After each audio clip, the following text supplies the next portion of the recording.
السلام عليكم ورحمة الله وبركاته. الحمد لله نحمده ونستعينه ونستغفره ونؤمن به ونتوكل عليه ونعوذ بالله من شرور أنفسنا ومن سيئات أعمالنا من يهده الله فلا مضل له ومن يضلله فلا هادي له. وقال تعالى في شان حبيبه إن الله وملائكته يصلون على النبي يا أيها الذين آمنوا صلوا عليه وسلموا تسليما. সকলেই পড়ি মনে মনে দরুদ ইব্রাহিম. اللهم صل على محمد وعلى آل محمد كما صليت على إبراهيم وعلى آل إبراهيم إنك حميد مجيد. اللهم بارك على محمد وعلى آل محمد كما باركت على إبراهيم وعلى آل إبراهيم إنك حميد مجيد.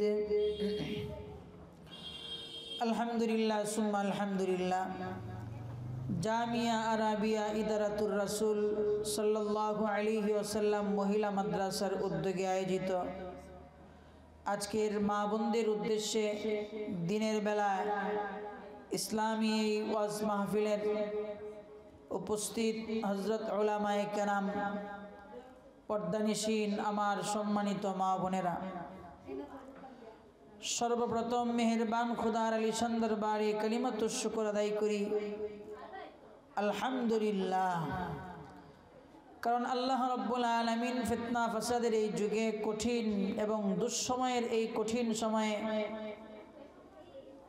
সাংসারিক যাই ঝামেলা থেকে মুক্ত করে ফারাক করে আপনাদেরকে আল্লাহর হাবিবের এই বাগানে এসে কোরআন সুন্নাহর আলোকে কিছু কথা বলার, শোনার তৌফিক দিয়েছেন, আসার বসার তৌফিক দিয়েছেন। সেজন্য মেহেরবান খুদার আলিশান দরবারে আবারও শুকর আদায় করে বলি আলহামদুলিল্লাহ। আমার সম্মানিত মা বোনেরা, আপনারা পর্দানিশীন সম্মানিত মা বোন, পর্দার আড়ালে আছেন, আমরা আপনাদেরকে দেখতে পাচ্ছি না, দেখা সম্ভব নয়, জায়েজ নয়। আপনারা এসেছেন আল্লাহর ওয়াস্তে, আল্লাহর কোরআন এবং নবীর হাদিসের কিছু কথা শোনার জন্যে, যাতে করে আপনারা সেই অনুযায়ী জীবনযাপন করতে পারেন এবং দিন প্রচার করতে পারেন, দিনই আমল করতে পারেন। এই জন্যেই মূলত আসা। কাজেই আমি আপনাদেরকে বলবো, আপনারা ভিতরে বসে পান খাওয়া, জর্দা খাওয়া, এক মহিলা আর এক মহিলার সাথে নানা ধরনের গপ্প গুজব করা, বাচ্চাদেরকে নিয়ে খেল তামাশা করা বা অন্যান্য কাজে লিপ্ত হওয়া, স্বাভাবিকভাবে একজন নারী আরেকজন নারীর সাথে যখন একত্রিত হয় তখন যা হয় আর কি, মেহেরবানি করে দয়া করে আল্লাহর ওয়াস্তে আজকের এই যতটুকু সময় এখানে বসা থাকবেন, এই সময়টুকুর মধ্যে আপনারা নীরবতা অবলম্বন করবেন, চুপ থাকবেন, ধৈর্য ধারণ করবেন। আল্লাহর ওয়াস্তে মনোযোগ সহকারে শান্ত শিষ্টভাবে কথাগুলো শুনবেন নিজে এবং অপরকে শোনার সুযোগ করে দিবেন। এই প্রত্যাশায় আপনাদের কাছে রেখে আমি আজকে আমার আলোচনা শুরু করতে চাচ্ছি। আল্লাহ রাব্বুল আলামিন সকলকে সুন্দরভাবে ধৈর্য সহকারে শোনার, বুঝার, আমলের নিয়তে ইখলাসের সাথে উপলব্ধি করার তৌফিক দেন, আমিন ইয়া রাব্বাল আলামিন। আপনারা যদি একটু একটু করে কথা বলেন তাহলে দেখা যাবে, যেহেতু কাছাকাছি আপনাদের আওয়াজ যদি এদিকে আসে তাহলে কথা বলার মধ্যে ডিস্টার্ব হবে, এতে গুনাহগার হয়ে যেতে পারেন। এজন্য একটু ধৈর্য ধারণ করে ইনশাল্লাহ আমরা শুনব। যাদের একান্ত প্রয়োজন থাকবে আমরা আস্তে করে ঘর থেকে বাহিরে গিয়ে আমরা আমাদের প্রয়োজন সেরে আবার চুপচাপ চলে আসব। কেউ যদি কথা বলে তাহলে তাকে বলবো না যে কথা বলবেন না, এমনটি নয়। আপনি নিজে চুপ থাকবেন, আঙ্গুলের দ্বারা ইশারা দিয়া বলবেন যে কথা বলা যাবে না। আল্লাহ তাআলা সকলকে বুঝার আমলের তৌফিক দেন, আমিন। সম্মানিত মা ও বোনেরা, আমি কোরআনে কারীমের একখানা আয়াত তিলাওয়াত করেছি এবং রাসূল করিম সাল্লাল্লাহু আলাইহি ওয়াসাল্লামের অগণিত হাদিস থেকে আমি দুইখানা হাদিস পাঠ করেছি। আমি এই আয়াত এবং হাদিসকে সামনে রেখে আপনাদের উদ্দেশ্যে গুরুত্বপূর্ণ কিছু কোরআন সুন্নাহর আলোকে দিক নির্দেশনামূলক কিছু কথা বলার চেষ্টা করব। আজকে আমি যে বিষয়ে আপনাদের সামনে কথা বলতে চাই, বিষয়টা হলো পিতামাতার প্রতি সন্তানের কি হক এবং সন্তানের প্রতি পিতামাতার কি হক দায়িত্ব, সন্তানের কি অধিকার পিতামাতার উপর রয়েছে, পিতামাতার কি অধিকার আছে সন্তানের উপর, এবং সংসার সুখের হয় না, সংসারের মধ্যে সুখ শান্তি কিভাবে আসতে পারে এই সম্পর্কে আজকে আলোচনা হবে। মহিলাদের জন্য, মা বোনদের জন্য অত্যন্ত গুরুত্বপূর্ণ একটি আলোচনা। আল্লাহ রাব্বুল আলামিন কোরআনে কারীমের মধ্যে বলেন, ইন্নাল্লাহা ইয়া'মুরুকুম বিল আদলি ওয়াল ইহসানি ওয়া ইতা'i যিল কুরবা ওয়া ইয়ানহা আনিল ফাহশা'i ওয়াল মুনকারি ওয়াল বাগই ইয়া'iযুকুম লা'আল্লাকুম তাযাক্কারুন। আল্লাহ বলেন, ইন্নাল্লাহা ইয়া'মুরুকুম, নিশ্চয়ই আল্লাহ রাব্বুল আলামিন তোমাদেরকে আদেশ করেছেন, নির্দেশ দিয়েছেন। আল্লাহ এই আয়াতের মধ্যে মানব জাতিকে তিনটা জিনিসের আদেশ করেছেন আর তিনটা জিনিস থেকে নিষেধ করেছেন। আল্লাহর আদেশ সূচক তিনটা আদেশ এবং তিনটা নিষেধ, এই মোট আদেশ নিষেধ সম্বলিত এই 6 আদেশ নিষেধ সম্বলিত এই আয়াত, এই আয়াতের উপর যদি কেউ আমল করে তাহলে তার গোটা জিন্দেগি কামিয়াব হয়ে যাবে, পুরা কোরআনে কারীমের উপর তার আমল হয়ে যাবে ইনশাআল্লাহ। তিনটা আদেশ আল্লাহ কি করেছেন? আল্লাহ বলেন, ইন্নাল্লাহা ইয়া'মুরুকুম বিল আদলি ওয়াল ইহসানি ওয়া ইতা'i যিল কুরবা। এক নাম্বার, ইয়া'মুরুকুম বিল আদলি, আল্লাহ তোমাদেরকে আদল ইনসাফ করার নির্দেশ দিতেছেন, ইনসাফ। 2 নাম্বার, ইহসান করার নির্দেশ আল্লাহ দিয়েছেন। একজন যাতে আরেকজনের প্রতি 1 নম্বরে ইনসাফ করে, 2 নম্বরে যেন ইহসান করে, 3 নম্বর ওয়া ইতা'i যিল কুরবা, আত্মীয়তা সম্পর্ক যেন রক্ষা করে। এই 3টা কাজের নির্দেশ আল্লাহ এই আয়াতের মধ্যে দিয়েছেন। আয়াতের শেষ অংশে আল্লাহ আরো 3টা জিনিস থেকে নিষেধ করেছেন। আল্লাহ বলেন, ওয়া ইয়ানহা আনিল ফাহশা'i ওয়াল মুনকারি ওয়াল বাগই। আল্লাহ নিষেধ করেছেন, ফাহশা কাজ থেকে আল্লাহ নিষেধ করেছেন। 2 নম্বরে আল্লাহ মুনকার কাজ থেকে আল্লাহ নিষেধ করেছেন। 3 নম্বরে আল্লাহ রাব্বুল আলামিন বাগই অর্থাৎ অবাধ্য হতে, সেরকাচি হতে, সন্ত্রাসী হতে, ডাকাত হতে আল্লাহ নিষেধ করেছেন। তাহলে আল্লাহ এই আয়াতের মধ্যে 3টা কাজের আদেশ করেছেন। 1 নাম্বার, বলেন মনে মনে, আল্লাহ যে 3 কাজের আদেশ করেছেন, 1 নাম্বার ইনসাফ করতে বলেছেন, 2 নাম্বার আল্লাহ ইহসান করতে বলেছেন। ইনসাফ মানে সুবিচার, অধিকার আদায়। ইহসান মানে মানুষের প্রতি মানুষের দয়া করা, জুলুম না করা। 3 নাম্বার আল্লাহ বলেছেন আত্মীয়তা সম্পর্ক রক্ষা করা। এই 3টির আদেশ আল্লাহ করেছেন। পক্ষান্তরে আল্লাহ নিষেধ করেছেন 3টি জিনিস থেকে। 1 নাম্বার ফাহশা কাজ থেকে আল্লাহ নিষেধ করেছেন। ফাহশা কাজ কাকে বলে? ফাহশা কাজ বলা হয় একটা অন্যায় কাজ, গুনার কাজ। এই জিনিসটা যে অন্যায় গুনাহ, এটা বোঝার জন্যে কোনো মৌলানা সাহেবের ফতোয়ার দরকার নাই, কোনো আলেমের বক্তব্যের প্রয়োজন নাই, কোরআন হাদিসের কোনো আয়াতের প্রয়োজন নাই, কোনো মানুষের সাক্ষীর প্রয়োজন নাই, কেউ বলে দেওয়ার প্রয়োজন লাগে না। নিজের আকল বিবেক বুদ্ধি স্বাভাবিকভাবেই এই কথার স্বীকার করে, এই কথার স্বীকৃতি জানা এই কাজটা অন্যায়।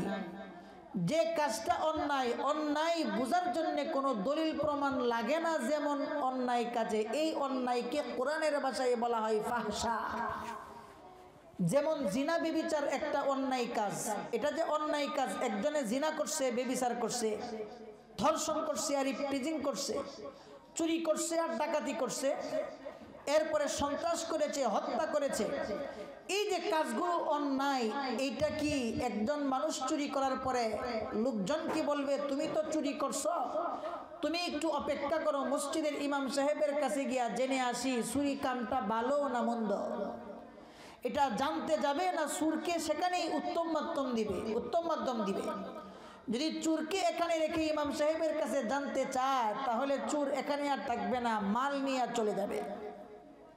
তাহলে যে কাজটা অন্যায়, এটা বোঝার জন্য যখন দলিল প্রমাণ লাগে না, এমন কাজকে বলা হয় ফাহশা।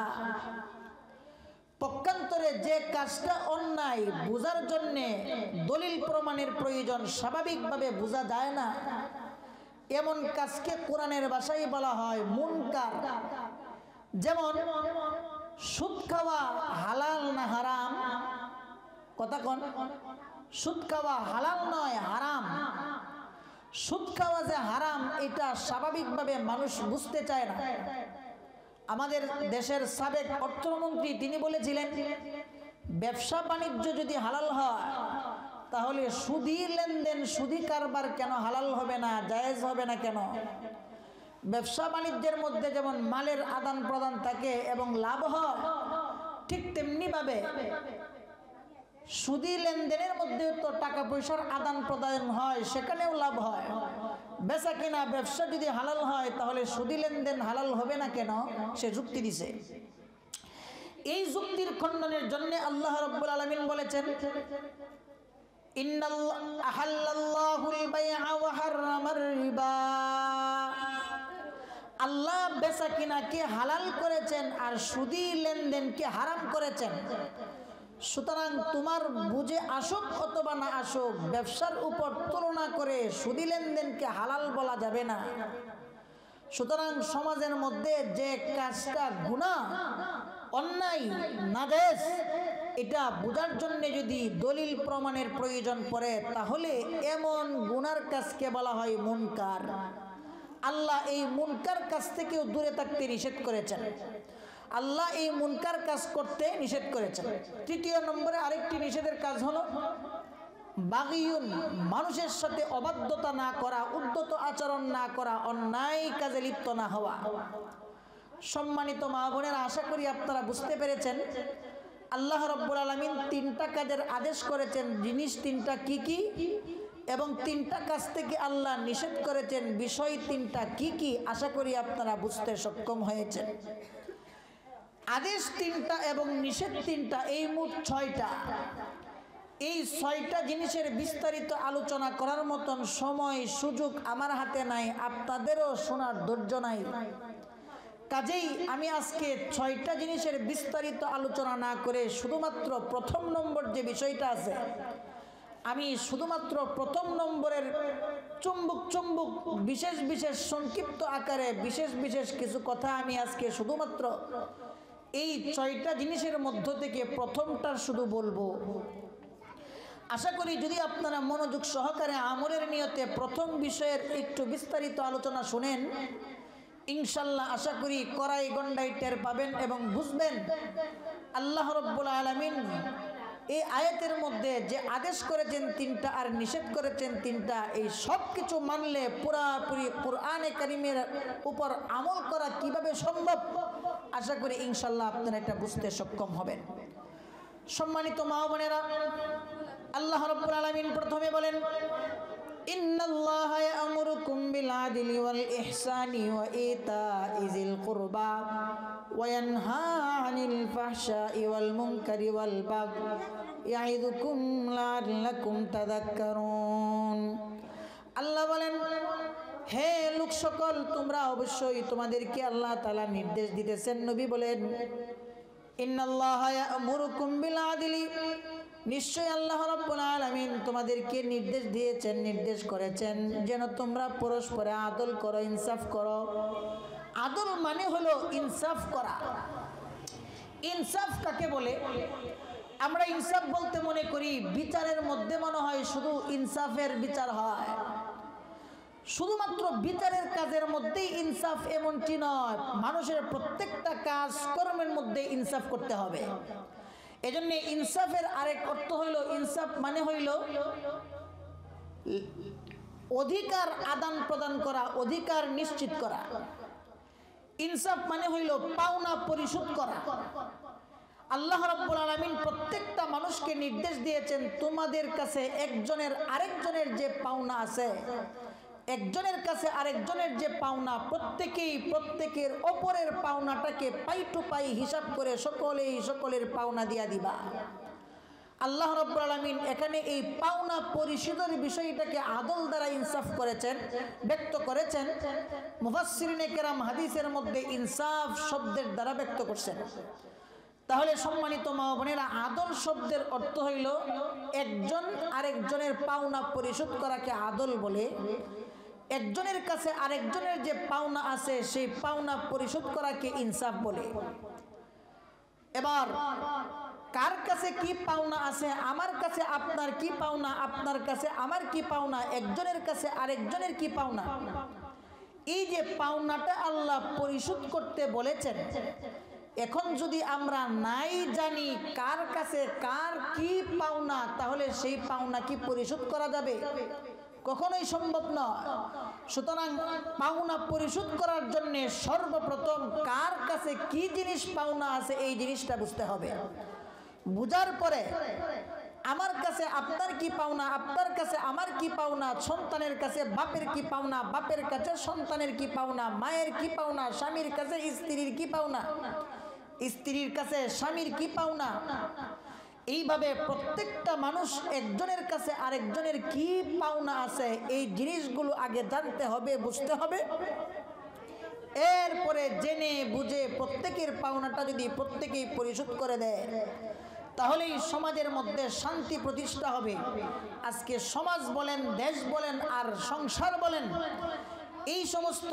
ক্ষেত্রে একজন আরেকজনের পাওনা পরিশোধ করে না আর পাওনা পরিশোধ করবেই বা কেমনে তো জানি না কার কাছে কি পাওনা আছে বউ দোষী সাব্যস্ত করে শাশুড়িকে শাশুড়ি বলে বউ ভালো না এইভাবে একজন আরেকজনকে দোষারোপ করে মূলত তারা জানেই না কার কাছে কি পাওনা আছে পাওনা পরিশোধ করে দিলেই আর কোনো ঝামেলা থাকে না এজন্য সম্মানিত আমার মা বোনেরা আজকে আমরা শুধুমাত্র আলোচনা করব প্রত্যেকটা মানুষ একজনের কাছে আরেকজনের কিছু পাওনা আছে কার কাছে কি পাওনা এবং সেই পাওনাগুলো কিভাবে পরিশোধ করতে হবে আর পরিশোধ না করলে কি হবে এবং করলে কি হবে এই সম্পর্কে আজকে আলোচনা করব ইনশাআল্লাহ আমার সম্মানিত মা বোনেরা সর্বপ্রথম যে জিনিসটা বুঝতে হবে বান্দার কাছে আল্লাহর সর্বপ্রথম কিছু পাওনা আছে আমার কথা শুনতেছেন তো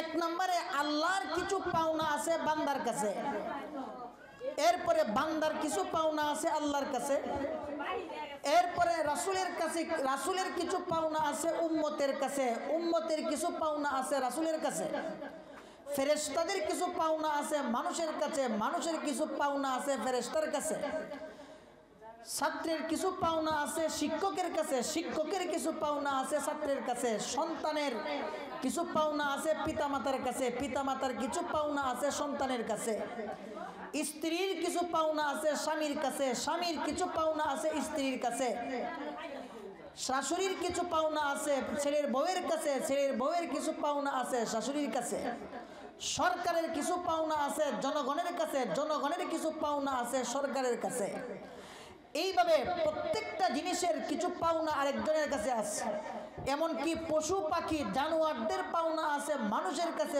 মানুষের কিছু পাওনা আছে জানোয়ারদের কাছে। এইভাবে প্রত্যেকটা মাখলুকাতের একজনের কাছে আরেকজনের কিছু পাওনা আছে। আজকে আমরা পাওনাগুলো পরিশোধ করি না, যেহেতু জানি না কার কাছে কি পাওনা। আজকে সমস্ত পাওনাগুলো তো আলোচনা করে শেষ করা সম্ভব নয়, মাত্র কয়েকটি বিষয়ের আলোচনা করব। এক নাম্বার, আল্লাহ রাব্বুল আলামিনের কিছু পাওনা আছে মানুষের কাছে। আগে আল্লাহর পাওনাগুলো নিশ্চিত করতে হবে, এরপরে আল্লাহর কাছে মানুষের কিছু পাওনা সাব্যস্ত হবে। সর্বপ্রথম আল্লাহ রাব্বুল আলামিন মানুষের কাছে দুইটা জিনিস পাওনা। কয়টা জিনিস পাওনা? কথা বলেন, মনে মনে বলেন। সর্বপ্রথম আল্লাহর কিছু পাওনা আছে মানুষের কাছে। আল্লাহর পাওনা আছে মানুষের কাছে কয়টা জিনিস? দুইটা জিনিস। এক নাম্বার হলো আল্লাহর পাওনা হলো বান্দা যেন আল্লাহর সাথে কাউকে শরীক না করে। দুই নাম্বার পাওনা হলো বান্দা যেন আল্লাহর সদা সর্বদা ইবাদত বন্দিগি করে। তাহলে আল্লাহর দুইটা পাওনা। একটা পাওনা হইল বান্দা আল্লাহর সাথে কাউকে শরীক করবে না, এটা বান্দার কাছে আল্লাহর পাওনা, এটা আল্লাহর অধিকার। আল্লাহর দ্বিতীয় পর্যায়ের পাওনা হলো বান্দা আল্লাহর হুকুম পালন করবে, ইবাদত বন্দিগি করবে, এটা হইল বান্দার কাছে আল্লাহ রাব্বুল আলামিনের পাওনা। এইভাবে আল্লাহ রাব্বুল আলামিন বান্দার কাছে যে দুইটা জিনিস পান, এই দুই জিনিস যখন বান্দা আল্লাহকে দিয়া দিবে, পরবর্তীতে আল্লাহর কাছে বান্দার একটা জিনিস মাত্র পাওনা, সেটা হলো জান্নাত। তাহলে আমি আপনাদেরকে জিজ্ঞাসা করতে চাই, বান্দা কি আল্লাহর কাছে আগেই জান্নাত পাওনা, না বান্দার কাছে আল্লাহ জান্নাত দেওয়ার আগে দুইটা জিনিস পাওনা? দুইটা জিনিস পাওনা। একটা হলো আল্লাহর সাথে কাউকে শরীক করা যাবে না, এটা আল্লাহর পাওনা মানুষের উপর। আরেকটা হলো আল্লাহর ইবাদত পালন করতে হবে, এটা আল্লাহর পাওনা মানুষের উপর। এই দুই পাওনা যদি বান্দা আল্লাহর দুই পাওনা যদি পরিশোধ করে, তবেই বান্দা আল্লাহর কাছে জান্নাত পেতে পারে, আল্লাহর কাছ থেকে জান্নাত নিতে পারে, আল্লাহর কাছে জান্নাত যেতে পারে। এবার আপনারাই বলুন, দুনিয়াতে এমন অনেক নারী পুরুষ আছে কিনা যারা আল্লাহর হুকুম মানে না, এরপরেও মনে মনে দাবি করে আমি জান্নাত চাই? তাহলে তার জান্নাত চাওয়াটা ঠিক হবে না বেঠিক? বেঠিক। আল্লাহ তোমাকে জান্নাত দিবেন এমনিতেই নয়, আল্লাহর যে পাওনা আছে তার সাথে শরীক করা যাবে না, তার বন্দেগী করতে হবে। এটা যদি তুমি পালন করো, তবেই আল্লাহ তোমার পাওনাটাকে পরকাল জগতে জান্নাত পরিশোধ করে দিবেন। সুবহানাল্লাহ। যে সমস্ত ব্যক্তিরা আল্লাহর পাওনা পরিশোধ করে না, এরপরেও জান্নাতের দাবি করে, একটা গল্প আমি আপনাদেরকে শোনাই। এক বেটায় শুধু ইমাম সাহেব হুজুরের কাছে দোয়া চাই যে হুজুর আমার জন্য দোয়া করবেন যাতে সন্তান হয়। ইমাম সাহেব হুজুর দীর্ঘ 1 বছর যাবৎ তার জন্য দোয়া করলেন, এরপরেও সন্তান হয় না। একদিন ওই ব্যক্তি ইমাম সাহেবকে গিয়া বলতেছে, হুজুর আপনি কি আমার জন্য দোয়া করেন, এতদিন যাবৎ দোয়া করতেছেন, এরপরেও সন্তান হয় না, আপনার দোয়া আর লাগবে না। হুজুর বেচারা ক্ষিপ্ত হয়ে রাগান্বিত হয়ে তাকে বলে, ওই বেটা বিয়া করছো কয়টা, সন্তানের জন্য পাগল হয়ে গেছো? বলে যে হুজুর আমি তো এখনো একটা বিয়াও করি নাই। তখন বলেন সে বিয়ের নামের খবর নাই, হুজুরের কাছে দোয়া চার সন্তানের জন্য, তাহলে কি সারা জিন্দেগি ভর মক্কার ইমামের দ্বারা দোয়া করালেও সন্তান হবে? হবে না। সন্তানের জন্য প্রথম যে প্রচেষ্টা সেটা করতে হবে, এরপরে যদি দোয়া চায় তাহলে ওইটার মাধ্যমে আল্লাহ তাআলা তাকে সন্তান দিতে পারে। এজন্য আগে পাওনা পরিশোধ করতে হবে, এরপরে চাইলে সেটা যথার্থ হবে, ভিন্নতায় সেই চাওয়াটা যথার্থ হবে না। আল্লাহ রাব্বুল আলামিন কোন বান্দা যদি আল্লাহর এই পাওনাগুলোকে পরিশোধ না করে, তাহলে কিয়ামতের দিন আল্লাহ তাকে জান্নাত না দিয়া জাহান্নাম দিবে। এই হাদিস যখন মহিলারা শুনলো, আপনাদের মতন মহিলারা যখন রাসূল থেকে এই হাদিস শুনলো, তখন সবেমাত্র জন্ম দেওয়া একজন নারী তার কোলে করে একটা শিশু বাচ্চা নিয়ে রাসূল করিম সাল্লাল্লাহু আলাইহি ওয়াসাল্লামের দরবারে হাজির হয়েছে।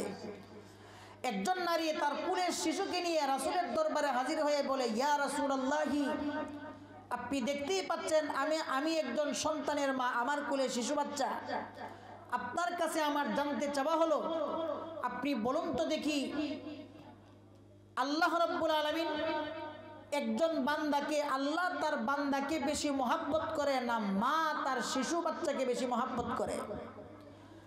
এই প্রশ্ন করলেন। প্রশ্নের উত্তর তো বড় সহজ।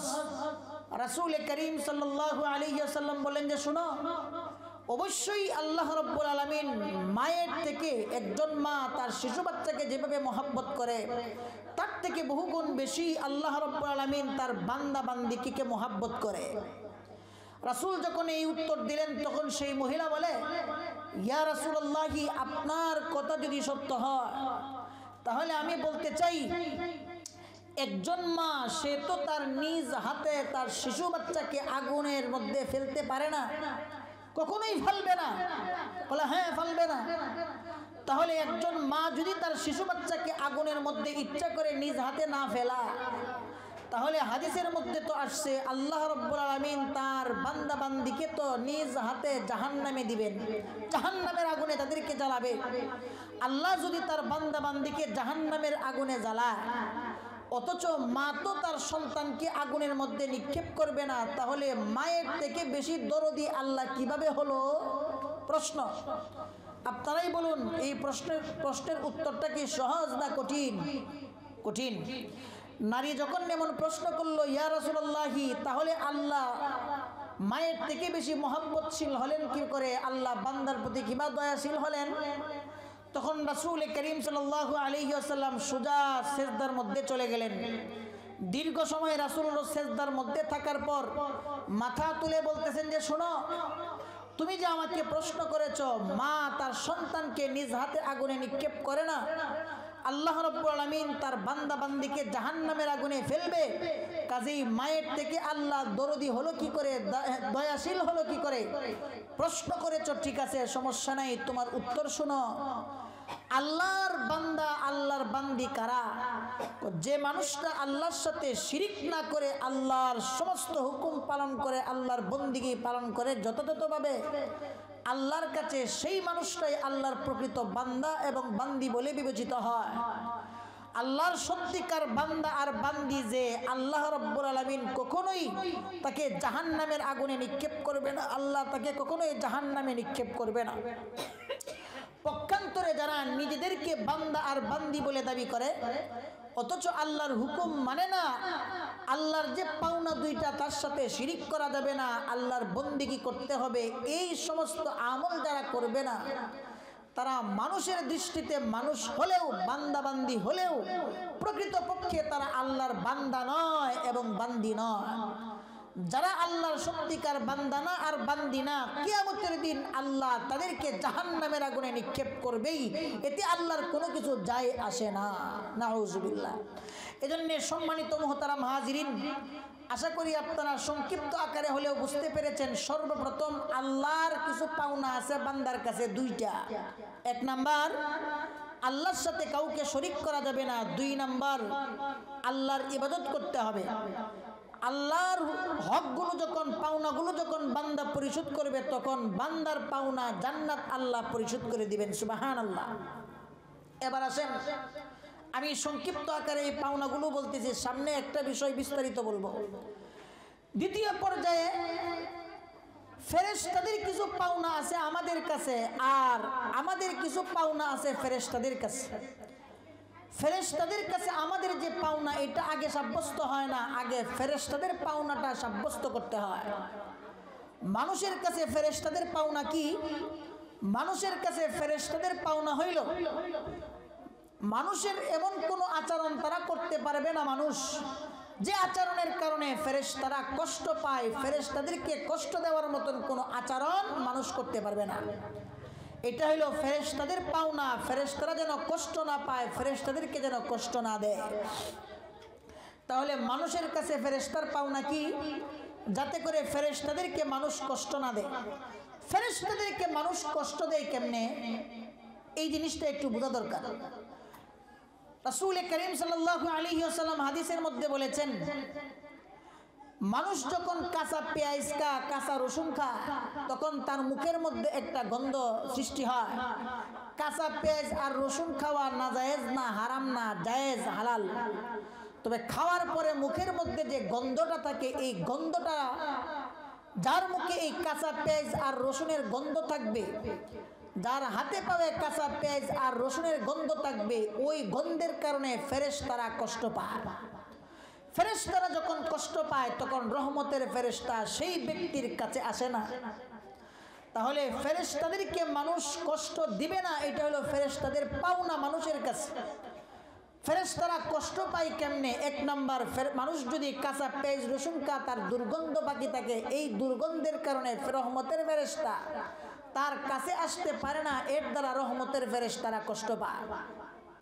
এজন্য কাঁচা পেঁয়াজ আর রসুন কাটার পরে, খাওয়ার পরে, চিবানোর পরে মুখ হাত সুন্দর করে ধুইতে হবে, যাতে করে দুর্গন্ধ আর বাকি না থাকে। আমি আপনাদের কাছে প্রশ্ন করতে চাই, কাঁচা পেঁয়াজ রসুন খাইলে যদি এই গন্ধ ফেরেশতারা সহ্য করতে না পারে, কষ্ট পায়, তাহলে যে সমস্ত নারীরা, যে সমস্ত পুরুষরা বিড়ি সিগারেট আর নেশা খায়, তাহলে তাদের মুখেও একটা দুর্গন্ধ আছে কিনা? আছে। সেই দুর্গন্ধের কারণেও ফেরেশতারা কষ্ট পায়। যে সমস্ত নারী পুরুষরা, মানুষগুলো দাঁত পরিষ্কার করে না, মুখ পরিষ্কার করে না, মুখের মধ্যে দুর্গন্ধ থাকে, জর্দা খায় দুর্গন্ধ থাকে, পান খায় দুর্গন্ধ থাকে, এই সমস্ত দুর্গন্ধের কারণে ফেরেশতারা কষ্ট পায়। সুতরাং রহমতের ফেরেশতা তার কাছে আসে না। ফেরেশতাদেরকে কষ্ট দেওয়ার আরেকটা মাধ্যম হলো কি? খুব ভালো করে শুনবেন। রাসূল করিম সাল্লাল্লাহু আলাইহি ওয়াসাল্লাম এক হাদিসের মধ্যে বলেছেন, লা তাদখুলুল মালাইকাতু বাইতান, লা তাদখুলুল মালাইকাতু বাইতান ফীহি কালবুন ওয়ালা সূরাতুন, লা তাদখুলুল মালাইকাতু বাইতান ফীহি কালবুন ওয়া সূরাতুন। ওই ঘরের মধ্যে রহমতের ফেরেশতা প্রবেশ করে না যে ঘরের মধ্যে এমনিতেই রঙে আর তামাশাই আউশ করে যারা কুকুর পালন করে, কুকুর রাখে, এবং সেই ঘরের মধ্যে রহমতের ফেরেশতা প্রবেশ করে না যেই ঘরের মধ্যে কোনো প্রাণীর সাপ বিচ্ছু বা মানুষের ছবি থাকে। রাসূল বলেছেন, লা তাদখুলুল মালাইকাতু বাইতান ফীহি কালবুন ওয়া সূরাতুন, লা তাদখুলুল মালাইকাতু বাইতান ফীহি কালবুন ওয়া তাসবীরুন। সেই ঘরের মধ্যে রহমতের ফেরেশতা প্রবেশ করবে না যেই ঘরের মধ্যে, যেই বাড়ির মধ্যে কুকুর লালন পালন করে, কুকুর থাকে, সেই ঘরের মধ্যে রহমতের ফেরেশতা প্রবেশ করবে না যেই ঘরের মধ্যে কোনো জীবজন্তুর ছবি থাকে, প্রাণীর ছবি থাকে, মানুষের ছবি থাকে, যেই ঘরের মধ্যে কোনো নেতা নেত্রীর ছবি থাকে, সেই ঘরের মধ্যে রহমতের ফেরেশতা প্রবেশ করে না। যেই ঘরের মধ্যে, যেই বাড়ির মধ্যে কুকুর থাকে, সেই বাড়িতে রহমতের ফেরেশতা প্রবেশ করে না, রহমতের ফেরেশতা কষ্ট পায়। প্রশ্ন করতে পারেন, হুজুর আরেক হাদিসের মধ্যে তো আছে শিকারী কুত্তা যেগুলো আছে সেগুলোকে লালন পালন করা যায়, তার শিকার খাওয়ানো যায়, তাহলে সমাধানটা কি? সমাধানটা হলো, যদি কোনো ব্যক্তি কুকুরকে লালন পালন করে শিকার করার জন্য, চোর ডাকাত ধরার জন্য, পাহারাদারির জন্য, সেই কুকুর যদি কোনো বাড়িতে থাকে, কোনো ঘরের মধ্যে থাকে, তাহলে সেই কুকুরের দ্বারা ফেরেশতা কষ্ট পায় না। সেই কুকুরের কারণে রহমতের ফেরেশতা বাড়ি ঘরে আসবে না এমনটি না, বরং সেই কুকুর থাকার পরেও রহমতের ফেরেশতা আসবে।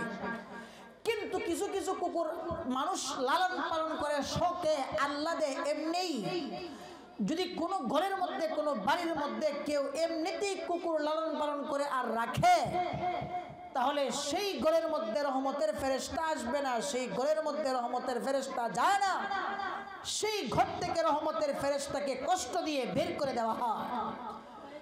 পাশাপাশি যে সমস্ত ঘরের মধ্যে কোনো জীবজন্তুর ছবি থাকে, আপনাদের সুকেসের মধ্যে সাপ, বিচ্ছু, কাট্টা, কাসিম, ভাগ, ভাল্লুক, ষাঁড়, গরুর ছবি আছে কিনা?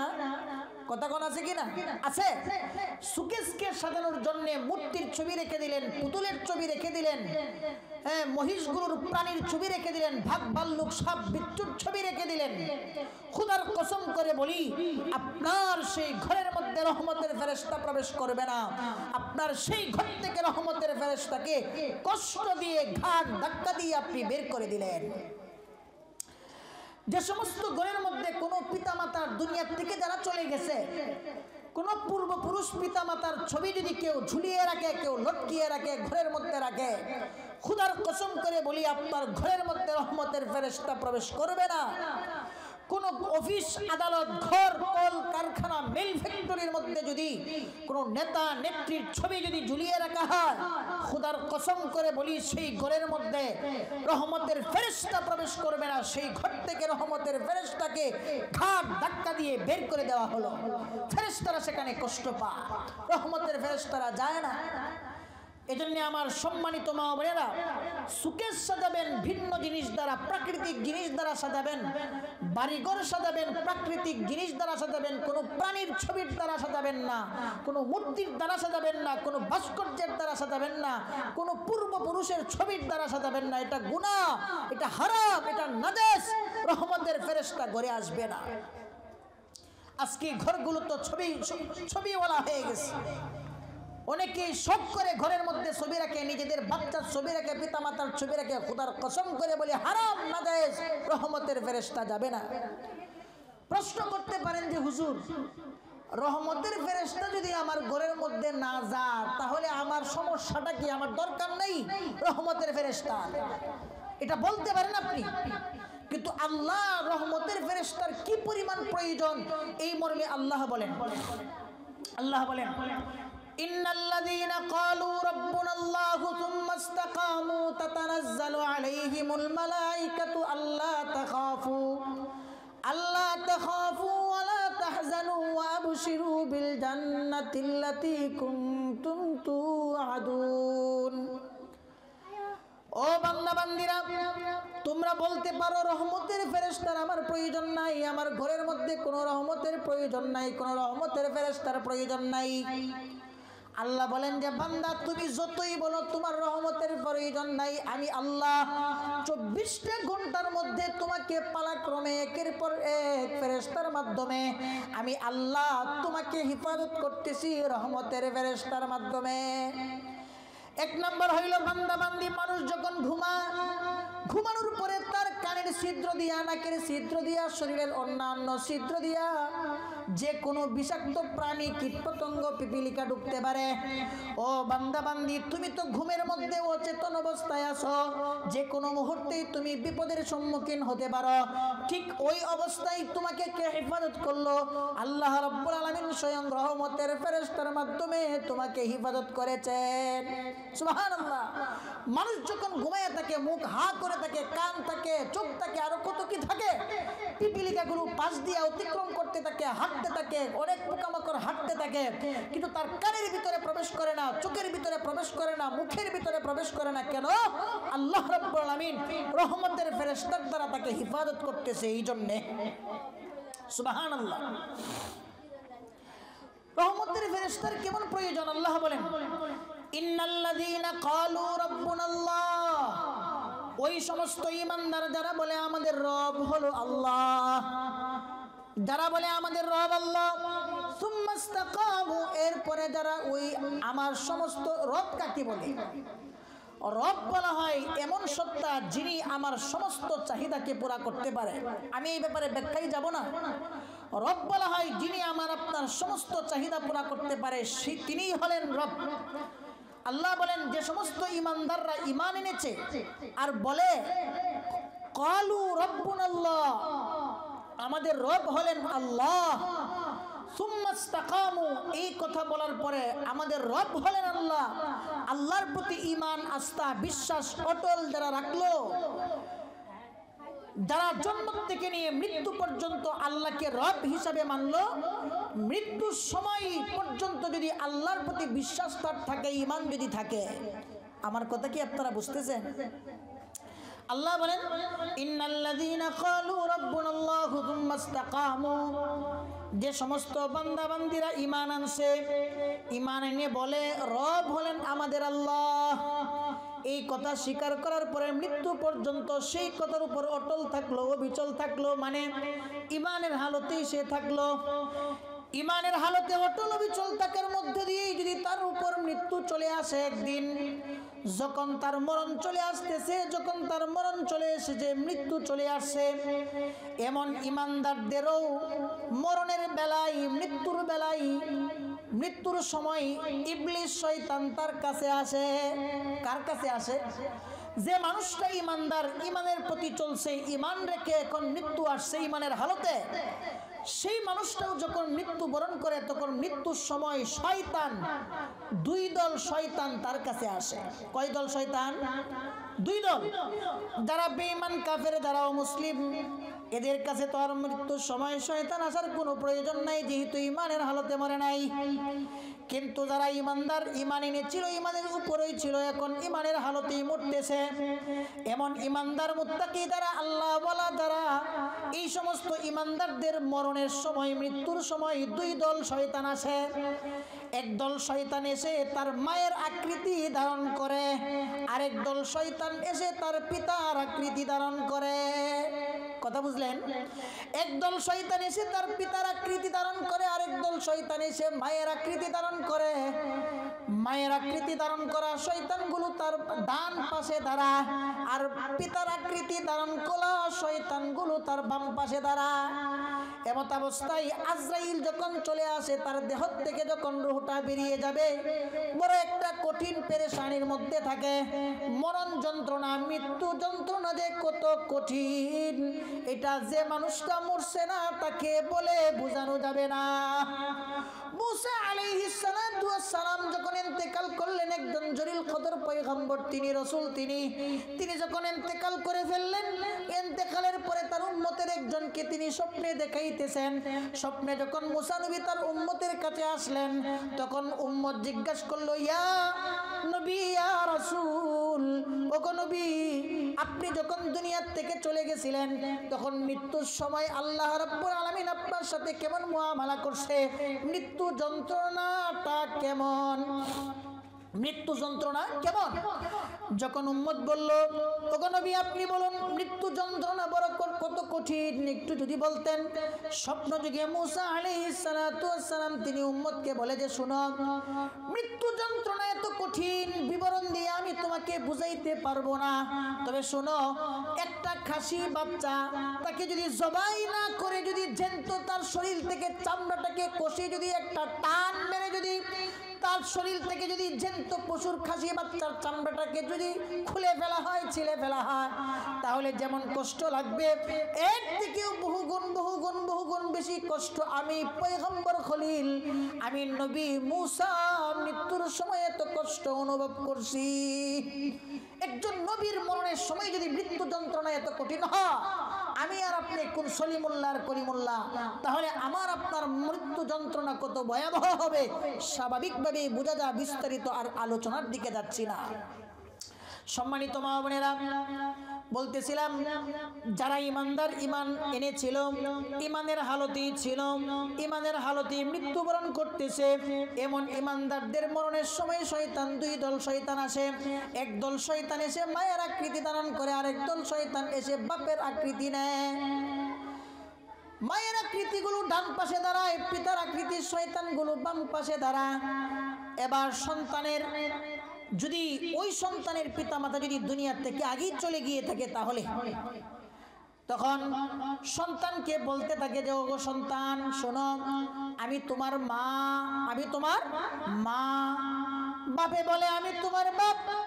শুনে রাখো, আজকে তুমি কঠিন মুহূর্তের ভিতরে আসো, পানির পিপাসায় ছটফট করতেছ, ও আমার মা বোনেরা। আর ওই যে শয়তানগুলো পিতামাতার আকৃতি ধারণ করে যখন মৃত্যু ব্যক্তির সামনেই বসে থাকে, তখন তারা একটা পেয়ালার মধ্যে এক পেয়ালা পানি নিয়ে বসা থাকে, এক পেয়ালা পানি নিয়ে বসা থাকে।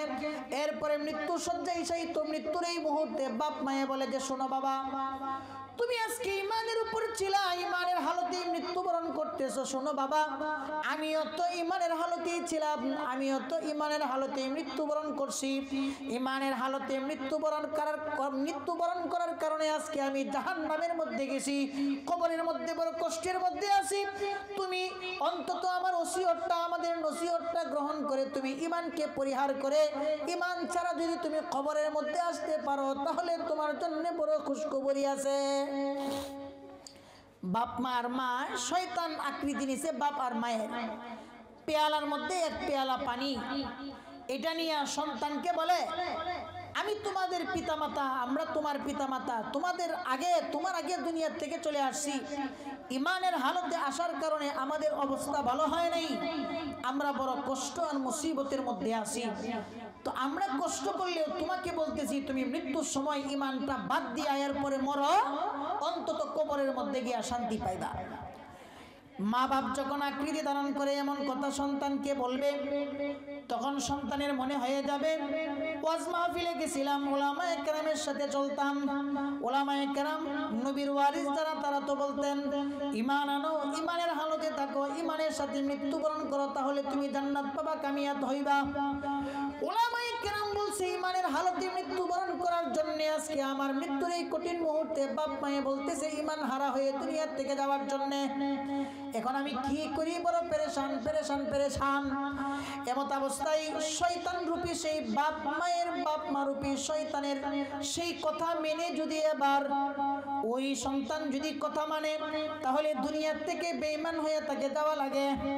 আর যদি কথা না মানে, তাহলে বাপ মায়ে বলতেছে জাহান্নামে যাবে। এখন কি করে, পেরেশানের মধ্যে পড়ে গেছে।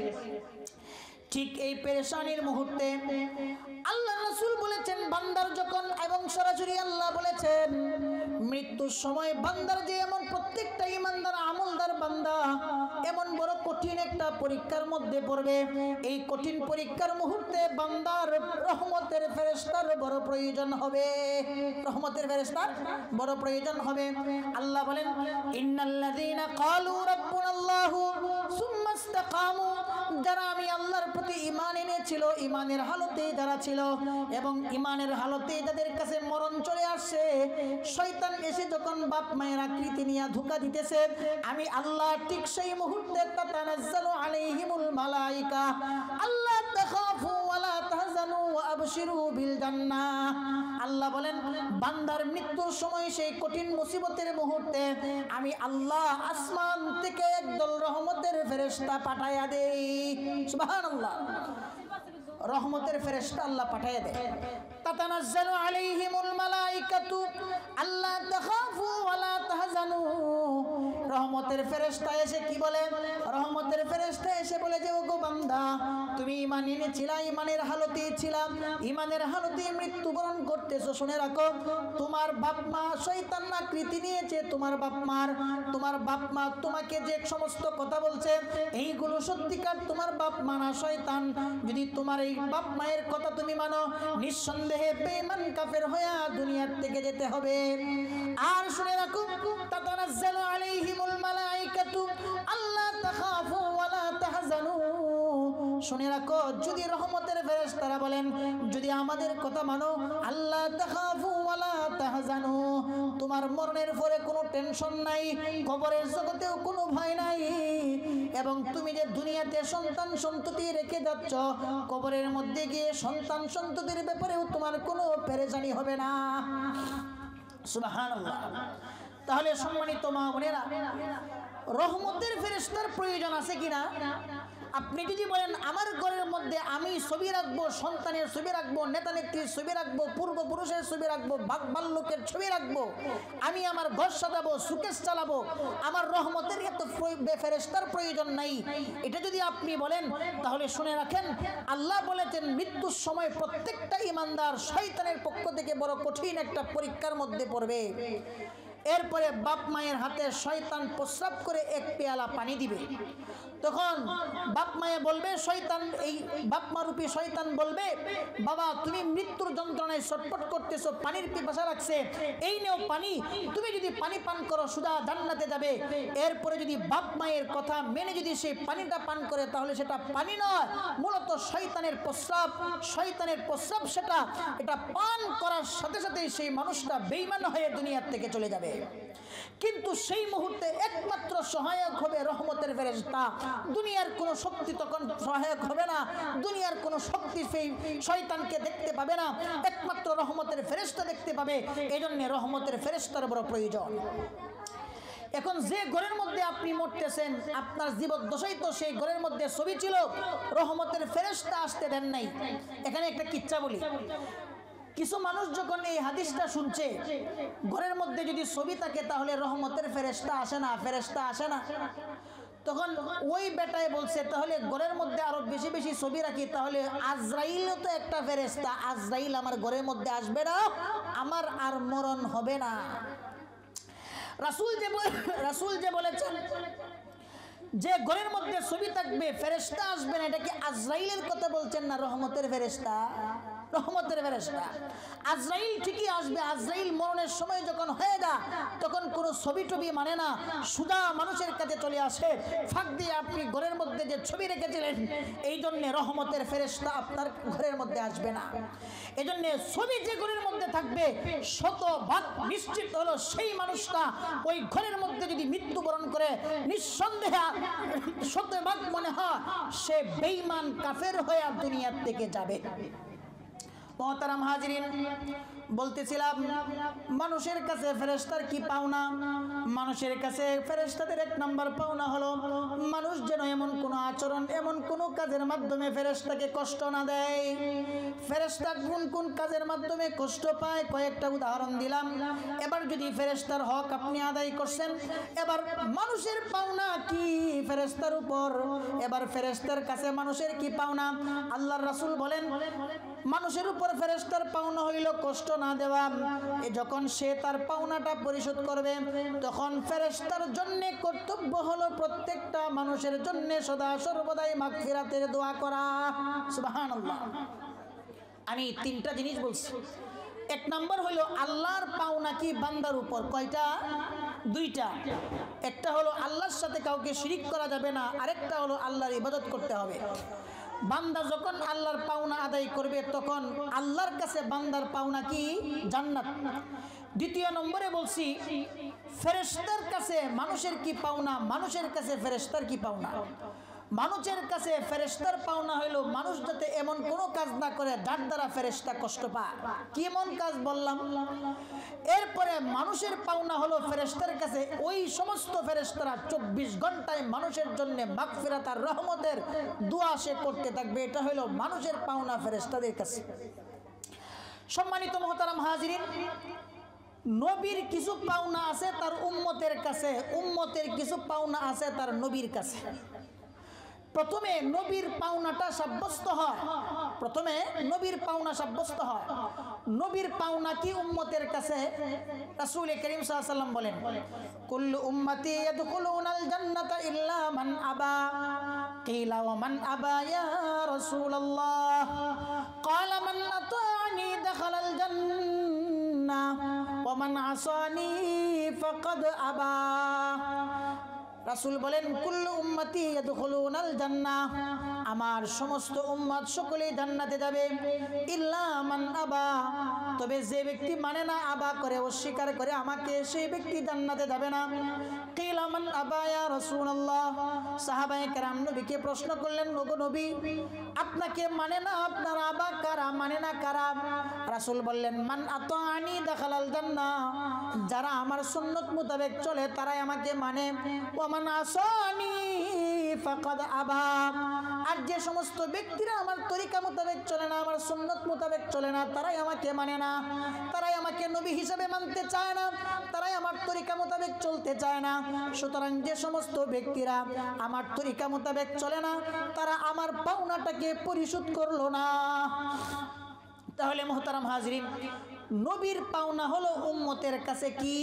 উম্মত নবীর হুকুম মোতাবেক সুন্নত মোতাবেক চলবে। এবার সুন্নত হলো দুই প্রকার, নবীর তরিকা হলো দুই প্রকার। একটা হলো ধর্মীয় কাজেও নবীর তরিকা আছে, আরেকটা হলো সাংসারিক কাজে দুনিয়াবি কাজেও নবীর তরিকা আছে। ধর্মীয় কাজে নবীর তরিকা যেমনি ভাবে মনে করেন নামাজ পড়া, নামাজ কিছু সুন্নতে মুআক্কাদা আছে, সুন্নত আছে, অন্যান্য আরো বিষয় আছে, এইগুলো হইল ধর্মীয় কাজের সুন্নত, নবীর তরিকা মানা, এইগুলো মানতে হবে। তাহলে রাসূলের প্রাপ্য, রাসূলের পাওনা আমি আদায় করলাম, এইগুলো করতেই হবে, না করলে গুনাহগার হব। আরেকটা হলো সাংসারিক কাজ, দুনিয়াবি কাজ, যেমন আমাকে বাজার করতে হয়, ঘুমাইতে হয়, খাইতে হয়, প্রস্রাব পায়খানা করতে হয়, কাপড় চোপড় ধুইতে হয়, এই সব কিছু হইল সাংসারিক কাজ, জাগতিক কাজ, দুনিয়াবি কাজ। আল্লাহর রাসূল বলেছেন, ও বান্দা, ও উম্মত শোনো, তুমি যদি ধর্মীয় কোনো কাজ করো তাহলে সেটার মধ্যে তো অবশ্যই আমার তরিকা মোতাবেক করতে হবে। হাত্তা কি এমনকি যদি তুমি কোনো দুনিয়াবি, জাগতিক এবং সাংসারিক কাজও করো তাহলে সেই কাজটাও আমার নবীর তরিকা মোতাবেক করলে ভালো। সেটা কি? আপনি যখন রাতের বেলায় ঘুমালেন, রাসূল বলেন কোনো একজন মহিলা, কোনো একজন পুরুষ সে যদি জামাতের সাথে নামাজ পড়ে, মহিলারা যদি এশারের নামাজ জামাতে নয়, মহিলারা জামাতে নামাজ পড়বে না, জুমার নামাজেও জামাতের সাথে পড়বে না। ফাঁক দিয়ে একটু বলে দেই, এখানে জালু বাবার মাজার আছে, ওখানে জুমার দিন, শুক্রবার দিন অনেক নারীরা জুমার নামাজ পড়ার জন্য যায়। খোদার কসম করে বলি, কোনো একজন নারী যদি ওখানে নামাজ পড়ার জন্য যায় আর যদি সে মনে করে জালু বাবাই আমাকে সন্তান দেয়, ওখানে ওই কয়েক জুমা পড়লে আমার এইটা হবে সেইটা হবে, খোদার কসম করে বলি, আমি যে প্রথম নম্বরে বলছিলাম আল্লাহ তাআলার পাওনাটা আপনাকে আমাকে পরিশোধ করতে হবে। এক নাম্বার পাওনা হলো আল্লাহকে বিশ্বাস করতে হবে, তার সাথে কাউকে শরীক করা যাবে না, তার সাথে কাউকে শরীক করা যাবে না। যদি আপনি মাজারে যান, যদি জুমার নামাজ পড়ার জন্য যান, তাহলে আপনি তো সেখানে আল্লাহর সাথে শরীক করলেন, আপনি তো প্রথম নম্বরেরটাই আল্লাহর আদায় করলেন না। সুতরাং কিয়ামত পর্যন্ত হায়াত পাওয়ার পরেও যদি বন্দিগি করতে থাকেন, সেই বন্দিগির দ্বারা আল্লাহ তাআলা আপনার পাওনা তথা জান্নাত দিবে না। এজন্য মুহতারাম হাজিরিন, রাসূল করিম সাল্লাল্লাহু আলাইহি ওয়াসাল্লাম বলেছেন, তোমাদের দুনিয়াবি যে সমস্ত কাজকর্ম আছে এইগুলো তোমরা সুন্নত মোতাবেক করবা। যেমন কোনো একজন নারী সে যদি যখন রাতের বেলায় ঘুমায়, ঘুমানোর আগে যদি সে এশারের নামাজটা পড়ে নেয়, এরপরে যদি ঘুমায়, আল্লাহর রাসূল বলেছেন, ঘুমাইছো তোমার ব্যক্তিগত কাজ, দুনিয়াবি কাজ, সাংসারিক কাজ, কিন্তু তুমি এশারের নামাজটা পড়ে এরপরে ঘুমানোর কারণে আল্লাহ রাব্বুল আলামিন অর্ধেক রাত্রিতে নফল নামাজ পড়লে যে পরিমাণ সওয়াব হয়, আল্লাহ তাআলা তোমার আমলনামায় সেই পরিমাণ সওয়াব দিয়া দিবেন। সুবহানাল্লাহ। আর যদি রাসূল করিম সাল্লাল্লাহু আলাইহি ওয়াসাল্লাম বলেন, ওই নারীটাই যদি ফজরের সময় উঠে যদি ফজরের নামাজটা ওয়াক্ত মতে পড়ে, তাহলে আল্লাহর রাসূল বলতেছেন বাকি অর্ধেক রাত্রিতে নফল নামাজ পড়লে যে পরিমাণ সওয়াব, আল্লাহ তাআলা তার আমলনামায় সেই পরিমাণ সওয়াব দিবেন। সুবহানাল্লাহ। এজন্য মুহতারাম সম্মানিত মা বোনেরা, 3 নম্বরে হলো উম্মতের উপর নবীর কিছু পাওনা আছে। নবীর পাওনা হলো নবীর সুন্নত মোতাবেক চলা। ধর্মীয় কাজেও নবীর সুন্নত মোতাবেক চলবো এবং জাগতিক কাজেও নবীর সুন্নত মোতাবেক চলবো। আমি বিস্তারিত আলোচনায় যাব না। একজন উম্মত যখন নবীর পাওনাগুলোকে পরিশোধ করবে, এরপরে নবীর কাছে উম্মতের পাওনা হইল পরকাল জগতে রাসূল করিম সাল্লাল্লাহু আলাইহি ওয়াসাল্লাম যেন তার সেই উম্মতকে হাউজে কাউসারের পানি পান করান। সুবহানাল্লাহ।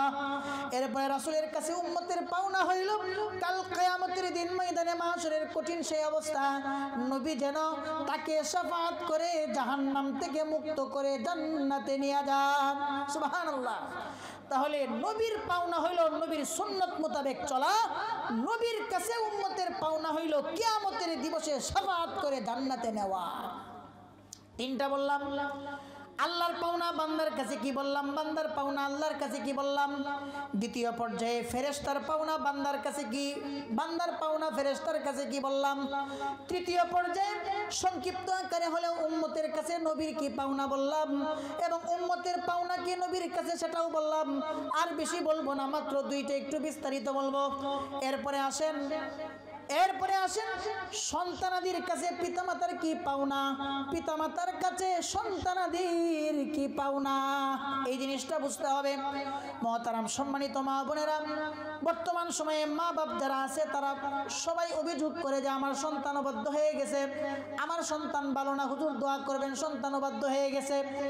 আরে শুধুমাত্র সন্তানের অভিযোগ, সন্তানের ব্যাপারে পিতামাতার অভিযোগ, অভিযোগ আর অভিযোগ, সন্তান ভালো না, সন্তান অবাধ্য হয়ে গেছে, সন্তান কথা মানে না, এই যে কথাগুলো বলতেছেন রে মা আমার বোনেরা, সন্তানের উপর পিতামাতার হক আগে সাব্যস্ত হয় না, বরং পিতামাতার উপর সন্তানের হক আগে সাব্যস্ত হয়। আল্লাহর উপর বান্দার হক যেমনি আগে সাব্যস্ত হয় না, বরং বান্দার উপরে আল্লাহর হক আগে সাব্যস্ত হয়। ফেরেশতার উপরে বান্দার হক আগে যেমনি ভাবে সাব্যস্ত হয় না, বরং বান্দার উপরে আগে ফেরেশতার হক সাব্যস্ত হয়। নবীর উপরে উম্মতের হক যেমনি ভাবে আগে সাব্যস্ত হয় না, বরং উম্মতের উপরে নবীর হক আগে সাব্যস্ত হয়। ঠিক তেমনি ভাবে সন্তানের উপর পিতামাতার হক আগে সাব্যস্ত হয় না, বরং পিতামাতার উপর সন্তানের হক আগে সাব্যস্ত হয়। এজন্য আপনি যদি আপনার সন্তান থেকে আপনার হককে চান, আপনার সন্তানকে যদি আপনি একান্ত বাধ্যগত চান, তাহলে আগে সন্তানের হকগুলো আদায় করতে হবে। সন্তানের হকগুলো যদি আদায় করেন, তবে আপনি আশা করতে পারেন সন্তান থেকে আপনার হকগুলো পাওয়ার। এজন্য সম্মানিত মুহতারাম হাজিরিন, সম্মানিত মা বোনেরা, আলহামদুলিল্লাহ, পরবর্তীতে যিনি আলোচনা করবেন আমার উস্তাদ হযরত মাওলানা আব্দুল হাই হুজুর দামাত বারাকাতুহুল আলিয়া হুজুর চলে আসছেন। এজন্য আমি অতি সংক্ষিপ্ত আকারে আলোচনাটা শেষ করে দিচ্ছি। সন্তানের হক আগে পিতামাতার উপর সাব্যস্ত হবে, এরপরে পিতামাতার উপর সন্তানের হক সাব্যস্ত হবে। আজকে বড় আশ্চর্য লাগে, পিতামাতা সন্তানের হকগুলো আদায় করে নাই ছোট সময়, জন্মের সময়। এরপরে যুবক হওয়ার পরে পিতামাতা দাবি করে সন্তান থেকে তার পাই টু পাই হিসাব সে চায়। এজন্য মুহতারাম হাজিরিন, খুব শর্টকাট বলতেছি, সন্তানের হক সাব্যস্ত হয়ে যাবে সন্তান জন্ম নেওয়ার আগেই। সন্তানের হক পিতামাতার উপর সাব্যস্ত হয়ে যায়।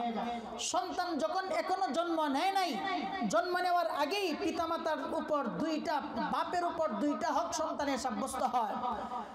সন্তান জন্ম নেওয়ার আগে সন্তানের দুইটা হক বাপের উপর সাব্যস্ত হয়। এক নম্বর, সন্তানের হক হলো, সন্তান যে বাপের ঘরে জন্ম নেবে, সন্তান দাবি করে, ও আমার বাপ, তুমি যে আমাকে জন্ম দিবা, তোমার যে পানির দ্বারা আমি সৃষ্টি হব, সেই পানি যে রক্তের দ্বারা হবে, সেই রক্ত যেন হালাল খাদ্যের দ্বারা উপার্জিত হয়, হারাম খাবারের রক্তের দ্বারা যেন আমাকে জন্ম না দেও। এটা হলো সন্তানের প্রথম নম্বর হক বাপের উপরে সন্তান জন্ম নেওয়ার আগেই। সন্তানের দ্বিতীয় হক হলো, সন্তান বলে, ও আমার পিতা, তুমি যে মায়ের গর্ভে আমাকে জন্ম দিবে, যে মায়ের গর্ভ থেকে আমি জন্ম নিব, তুমি মেহেরবানি করে দয়া করে আল্লাহর রাস্তে এমন একটা মায়ের ঘরে আমাকে গর্ভে জন্ম দিবা, যে মা থাকবে সতী সাধবী, ভালো চরিত্রবানের মা।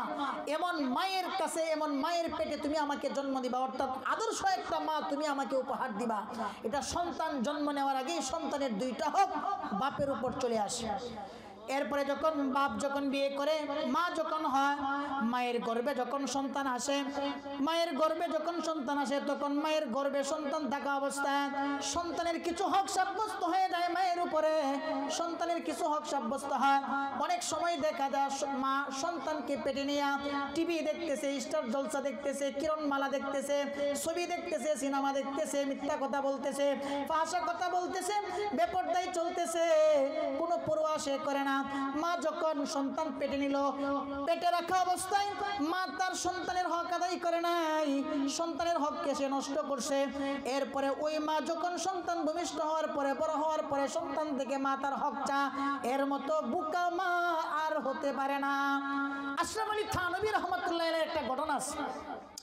আশরাফ আলী থানভী রহমতুল্লাহ আলাইহি বলে, বাপ আর মা দুইজন মিলে একটা ওয়াজ শুনছে। কি ওয়াজ? সন্তান যখন পেটে আসে, তখন যদি বাপ মা হালাল খায়, হারাম না খায়, ভালোভাবে যদি চলে, তাহলে সন্তানটাও বড় ভালো হয়। এই মর্মে যখন ওয়াজ শুনছে, এরপরে যখন পেটে যখন সন্তান আসলো, তখন বাপ আর মা মিলে একটা চুক্তি করছে, শোনো, সন্তান যখন চলে আসছে, আল্লাহ তাআলা দান করলেন, সুতরাং সন্তান পেটে আসার পরে আর কোনো গুনার কাজ করা যাবে না, অন্যায়ের কোনো কাজ করা যাবে না।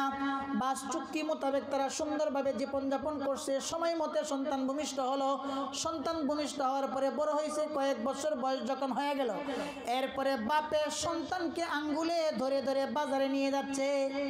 সন্তান যখন বাপের সাথে বাজারে যায় তখন রাস্তার মাথায় রাস্তার ধারে একজন ব্যক্তি এক খাসা বড়ই নিয়ে বসা ছিল। সন্তান বাপের হাত থেকে ছুটে গিয়ে বাপের অজান্তে অজ্ঞতা সারে সন্তান বাপের হাত থেকে ছুটে গিয়ে ওই বড়ইওয়ালার কাছার থেকে একটা বড়ই নিয়ে খেয়ে ফেলছে।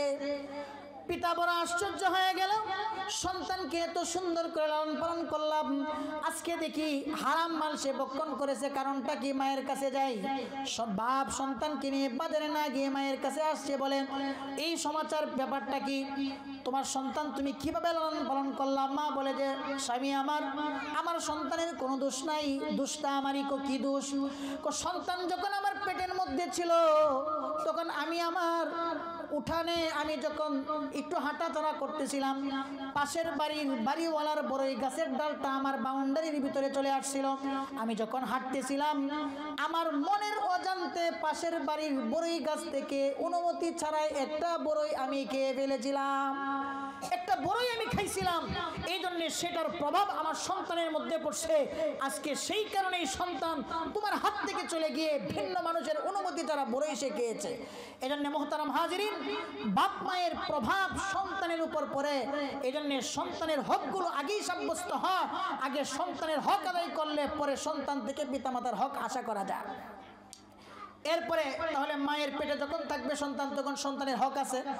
সন্তান জন্ম নিল, জন্ম নেওয়ার সাথে সাথেই সন্তানের বেশ আরো কয়েকটা হক সাব্যস্ত হয়। সাথে সাথেই সন্তান যখন জন্ম নিবে, জন্ম নেওয়ার সাথে সাথেই সন্তানকে ধুয়ে মুছে পবিত্র করতে হয়। সন্তান পড়ার সাথে সাথেই ডান কানে আজান বাম কানে ইকামত দিতে হয়।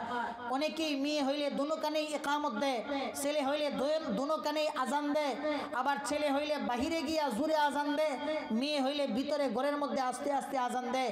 আসলে এটা ঠিক নয়। যদি ছেলে হয় মেয়ে হয় যাই হোক না কেন, ডান কানে আজান আস্তে আস্তে বাম কানে ইকামত এটা দিতে হবে। এটা কেন দিতে হয় এগুলোর অনেক বিস্তারিত কারণ আছে, সময় নেই। তো এই আজান দিতে হবে। এরপরে যখন 7 দিন হবে, 7 দিনের মাথায় চুল মন্ডন করতে হবে, কেটে চুলের সমপরিমাণে রূপা সৎকা করতে হবে। সুন্দর নাম একটা উপহার দিতে হবে, সন্তানের একটা সুন্দর নাম রাখতে হবে। উমর রাদিয়াল্লাহু তাআলা আনহুর কাছে এক সাহাবী গিয়া কয়, হুজুর আমার সন্তান অবাধ্য হয়ে গেছে, বিচার করেন। উমর রাদিয়াল্লাহু তাআলা আনহু বলে, তোমার সন্তানের নাম কি? জুয়েল। জুয়েল জুয়েল মানে জুলুন। এখান থেকে উমর রাদিয়াল্লাহু তাআলা আনহু বলেন, তোমার সন্তানের নামই রাখছো জুল মানে কঠিন, হ্যাঁ, রূঢ় আচরণকারী মানুষ, তো তার নামের একটা প্রভাব আছে, এই জন্য তোমার কথা মানে না। নামটাকে মুসলমানি নাম রাখো, ইসলামিক নাম রাখো, ইনশাল্লাহ তোমার কথা মানবে। এরপরে 7ম দিনে নাম রাখলেন। 7ম দিনে আকিকা দিতে হবে। সাধ্য অনুযায়ী ছেলের জন্য 2টা খাসি, মেয়ের জন্য কমপক্ষে 1টা খাসি দিতে হবে। যদি 7ম দিনে সম্ভব না হয়, 21তম দিনে সম্ভব না হলে 40তম দিনে। এরপরে মৃত্যুর আগে একবার দিলেই হলো। মৃত্যু হয়ে গেলে মৃত সন্তানের কোনো আকিকা দেওয়া লাগে না। মুহতারাম সম্মানিত হাজিরিন, এইভাবে যখন সন্তান বড় হতে লাগলো, সন্তানের বয়স যখন 7 বছর হবে, রাসূল করিম সাল্লাল্লাহু আলাইহি ওয়াসাল্লাম বলেন, মুরু আওলাদাকুম বিসসালাত ওয়া হুম আবনাউ সাবঈন। যখন তাদের 7 বছর বয়স হবে তখন সন্তানদেরকে নামাজের নির্দেশ দিবা। নামাজের নির্দেশ যখন আপনি সন্তানকে দিবেন, এর আগে তো সন্তানকে নামাজ কালাম শিখাইতে হবে, তাই না? এজন্য অনেক মা বোন জিজ্ঞাসা করে, হুজুর আমার সন্তান হয়েছে, কত বছর বয়সে মাদ্রাসায় দিব? জিজ্ঞাসা করে আজকের থেকে জেনে নেন, সন্তানের বয়স যখন 5 বছর হয়ে যাবে তখন থেকে তার শিক্ষার বয়স শুরু হয়ে যায়। 5 থেকে 7 বছর পর্যন্ত 2 বছর শুধু শিখাবেন, 7ম বছর থেকে আমলে লাগাইয়া দিবেন, নামাজের নির্দেশ দিবেন। এরপরে যখন 10 বছর বয়স হয়ে যাবে তখন তাকে নামাজের জন্য মারধর শাসন করবেন। অনেকে শাসন করতে চায় না, করতে হবে। এবং 10 বছর বয়স যখন হবে তখন ছেলে আর মেয়ের বিছানা পৃথক করে দিবেন। অনেক মা বোন তো এমন আছে যারা ছেলে মেয়ে প্রাপ্তবয়স্ক হয়ে গেছে, একই বিছানায় একই কাতার নিচে রাখে, মায়ের সাথে রাখে, বাপের সাথে রাখে, এগুলো ঠিক না। সম্মানিত মুহতারাম হাজিরিন, আমি আপনাদের সামনে যে কথাগুলো বলেছিলাম, একটা আয়াত আমি তিলাওয়াত করেছিলাম। আল্লাহ রাব্বুল আলামিন বলেছিলেন, ইন্নাল্লাহা ইয়ামুরুকুম বিল আদলি, তোমরা মানুষের প্রতি ইনসাফ করো, অর্থাৎ একজনের অধিকার যেটা পাওনা আছে পরিশোধ করে দাও। আমরা বেশ কয়েকটা পাওনার কথা বললাম, বিশেষ করে সন্তানাদি, আপনারা মা জাতি, সন্তানাদির যে সমস্ত পাওনা আছে মায়ের উপরে, পিতার উপরে, এগুলো আগে সাব্যস্ত হয়। এরপরে সন্তানের পাওনাগুলো, সন্তানের উপর পিতামাতার পাওনাগুলো সাব্যস্ত হয়। সন্তানের উপর পিতামাতার কি পাওনা, এগুলো আজকের আলোচনা করব না। যে সমস্ত আলোচনা হয়েছে আল্লাহ রাব্বুল আলামিন আমাদের সকলকে সেই সকল আলোচনার উপর আমল করার তৌফিক দেন। সর্বশেষ যে হাদিসটুকু পড়েছিলাম, মান আহাব্বা লিল্লাহি ওয়া আবগাযা লিল্লাহি ওয়া আ'তা লিল্লাহি ওয়া মানা'a লিল্লাহি ফাকাদ ইসতাকমালাল ঈমান। ঈমান এনেছি কালিমা পড়ে, ঈমানকে পরিপূর্ণ করার জন্য রাসূল করিম সাল্লাল্লাহু আলাইহি ওয়াসাল্লাম 4টা কর্মসূচি দিয়েছেন। আপনারা এখানে এসেছেন সবাই ঈমানদার, কিন্তু এই ঈমানকে পরিপূর্ণ করতে হবে। পরিপূর্ণ করার 4টা নিয়ম। একটা হলো, আমি যদি কারো পক্ষ নেই, কাউকে ভালোবাসি, মহব্বত রাখি, কারো পক্ষ নিয়ে কথা বলি, তাহলে দেখতে হবে আমি আমার সেই পক্ষ নেওয়া, আমার সেই ভালোবাসা যেটা কি আল্লাহর জন্য কিনা। যদি আল্লাহর জন্য হয় ভালো, যদি আল্লাহর জন্য না হয় সমস্যা। দ্বিতীয় পর্যায়ে, আমি কাউকে দেখতে পারি না, ঘৃণা করি, সেটাও কার জন্য, আল্লাহর জন্য কিনা। তৃতীয় পর্যায়ে, আমি কাউকে কিছু দিব, সেটাও কি আল্লাহর জন্য কিনা। আমি কাউকে কিছু দিব না, দান খায়রাত করব না, সেটাও আল্লাহর জন্য কিনা। যদি এই 4টা জিনিস একত্রিত হয়, সেটা আল্লাহর জন্য হয়, তাহলে সেই মানুষটা পরিপূর্ণ ঈমানদার। এজন্য আমি, আপনি, আপনার সন্তান যারাই আছে, সবসময় আমার আপনার সাপোর্ট, সমর্থন, মহব্বত এগুলো আল্লাহ এবং আল্লাহর রাসূলের জন্য কিনা, এগুলো দেখতে হবে, মানতে হবে। সন্তান হোক, স্বামী হোক, যেই হোক না কেন, যদি সেটা আল্লাহ এবং আল্লাহর রাসূলের পক্ষে না হয়, তাহলে আমি পরিপূর্ণ ঈমানদার হতে পারবো না। আল্লাহ রাব্বুল আলামিন আমাদের সকলকে আমল করার তৌফিক দেন। আমিন ইয়া রাব্বাল আলামিন। ওয়া মা আলাইনা ইল্লাল বালাগ। আসসালামু আলাইকুম ওয়া রাহমাতুল্লাহি ওয়া বারাকাতুহু। এখন আপনাদের উদ্দেশ্যে দিক নির্দেশনামূলক গুরুত্বপূর্ণ নসিহত পেশ করবেন